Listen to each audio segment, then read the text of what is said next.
Okay, alright. Update po tayo sa atin ganap for today, guys. Ito na naman tayo, guys, ha? Update po tayo sa atin. Si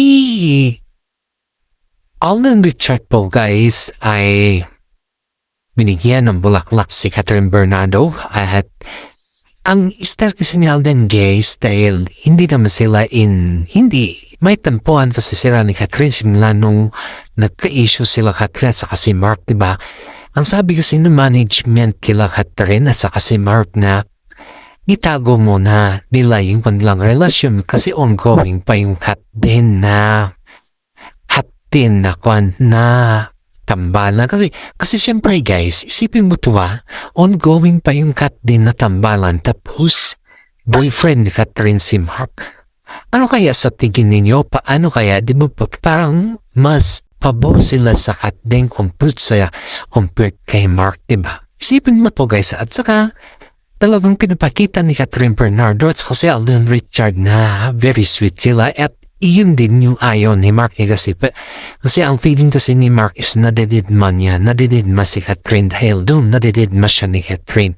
Isipin natin to, guys, sa lahat ng mga bagay na ikakabuti naman kay Catherine ay iyon naman yung ayaw naman ni Mark.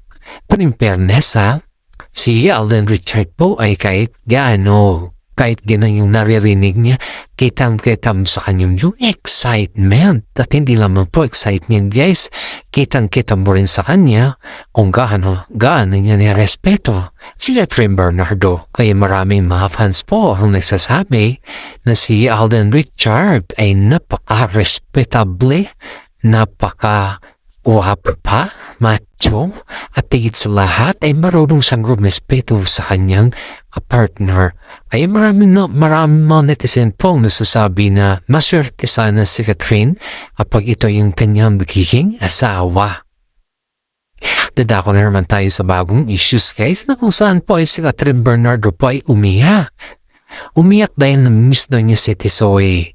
Gusto daw niya mahalikan, mahawakan, at tigit sa lahat po ay yung kwentuhan ba yung pag-open up kasi nabibigatan daw si Catherine sa sitwasyon niya ngayon.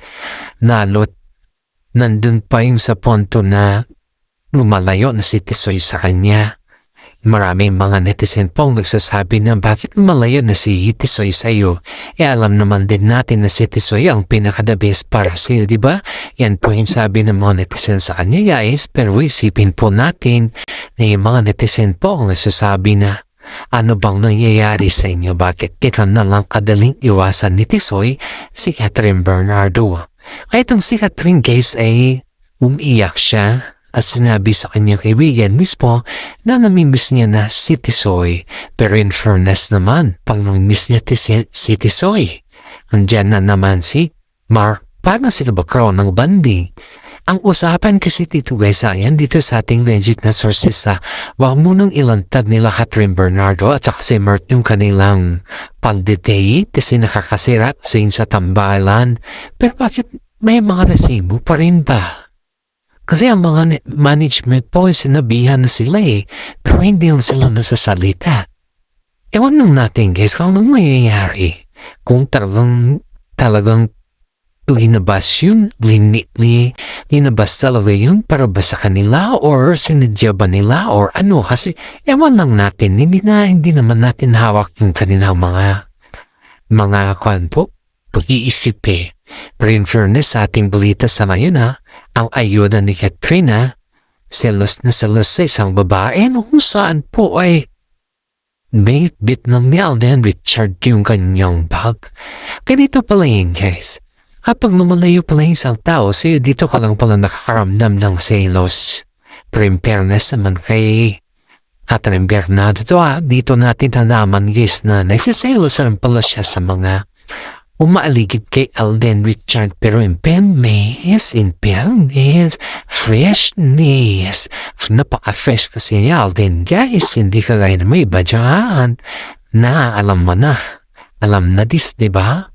Maraming mga netizen na umaalma. At pati na rin po tayo, guys, marami po tayong mga netizen din. Kasama na po tayo dun. Alam niyo guys ito yung hindi natin in-expect kay Catherine Bernardo na magsiselos siya dahil hinawakan ng Melden or inassist lang Melden ng isang co-actress. Yung co-actress pa naman na yun guys is laging nakapulipat kay Alden. Pero sabi ni Alden is just only a friend. Wala daw siyang, hindi daw kasaling love life, hindi friend lang daw ang turingan niya.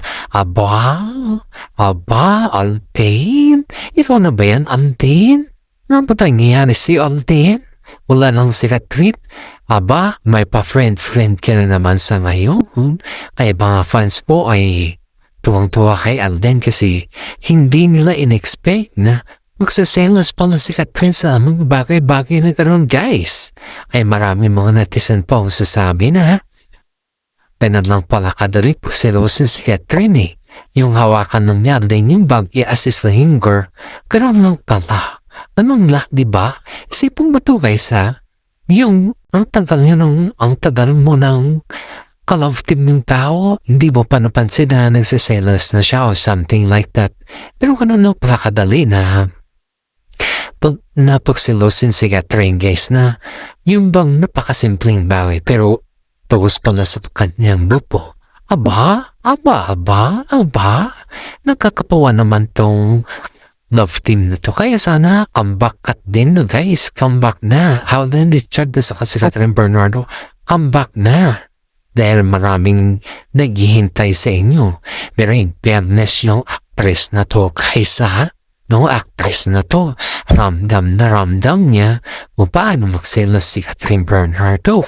Sinabi pa ito kay Tisoy, ay ang sabi naman ni Tisoy, hayaan mo na. Sige no, ganun talaga pag nasa showbiz ka, yung mararamdaman mo yung sakit, just like me before, pero naka-move on na ako. Aba, sino yun Alden? Kanino ka ba nakapag-move on? Kay May Mendoza ba? Or kay Catherine Bernardo? Pero in fairness, may setup yung dalawa guys. Ano ba yung setup? Gusto niyo bang malaman? Paki-like, subscribe, and share naman po yung ating YouTube channel at then updates. Kalak. At isipin po natin guys na marami din mga updates po tayo dito. Paki-shout out po natin yung mga senior citizen dyan na palaging nanonood sa ating YouTube channel, sa mga fans po natin ng mga teenagers dyan, mga katin dyan, mga nasa middle age dyan. Eto na naman tayo guys. Paki-like and share man po yung ating YouTube channel kasi lamang po tulong niya po na sa akin guys. At paki-share na din po. Ito guys ito ha. Ulit pa tayo sa issues. Itong actress na to guys ay umaalihid kay Alden in behalf. Kilala naman ninyo to guys? Hindi naman ito bago sa atin. Na blind items sa po nila ito. Itong actress na to guys is very close na mga yung paghawak ni Alden sa kanya is Juwawing ang peg, diba? Sino ba naman hindi magsiselos dito? Gusto naman niya yung clingy si Alden sa kanya kasi yung paghawak ni Alden sa mga girls is grabe. Alam mo, makabihisa si Alden, grabe. Alam mo kilala niya lahat. Ganun siya very comfortable at saka ganun siya umakting sa mga karamihan kayo. Parang parang wala siyang control sa kanyang sarili.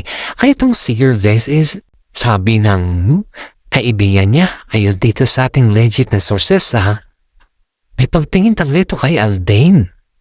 Pero hindi lang nila inaamin. Sino ba naman mag-amin na crush mo ang isang tao kung may ka-love team, nakakasira ka naman sa moment nila, diba? At gusto mo bang i-bash ka nila?